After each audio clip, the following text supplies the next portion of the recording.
بسم الله الرحمن الرحيم. اللهم صل وسلم وبارك على سيدنا محمد وعلى آل سيدنا محمد. النهاردة هنعمل كيكة جميلة مختلفة شوية، معمولة بدقيق الذرة. فيها نسبة من دقيق الذرة والدقيق الأبيض. أول حاجة بحضر عندي بنخل كوبايتين دقيق أبيض زي ما احنا شايفين كده. الأول عشان أدخل نسبة هوا فيهم بحط كوباية مليانة دقيق ذرة، الذرة الصفرة، دقيق ذرة أصفر، وبخلطهم جاي مع بعض كده الاتنين، وابدأ اضيف كيس الكيك شيف او دريم، اي مسحوق اللي هو الخبز، خميرة الخبز دي تستخدمي، وذرة ملح صغيرة كده. وابدأ بعد كده الخليط السائل بحضره في الخلاط زي ما احنا شايفين.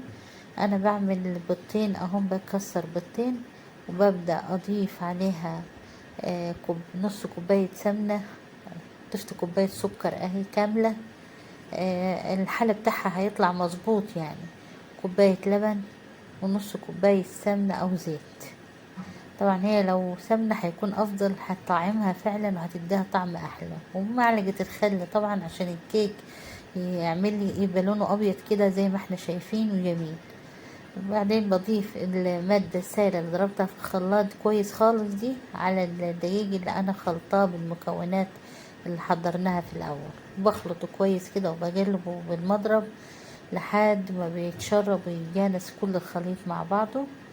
وطبعا انا بكون محضر صينية دهناها كويس ورش عليها شوية دقيق كده، وابدأ اضيف الخليط في الصينية، بنزله بالكامل كده. وطبعا انا مشغله الفرن، مسخناها قبل ما ادخل الصينية وعلى حرارة 180 درجة، وبسيبها حوالي ساعة الا ربع زي ما احنا شايفين. ما تنسوناش في الشير واللايك لقناة نانو مامتها، وما تنسوش تدعوا لاخواتنا في غزة ان ربنا ينصرهم ويفك الكرب اللي هم فيه. سلام.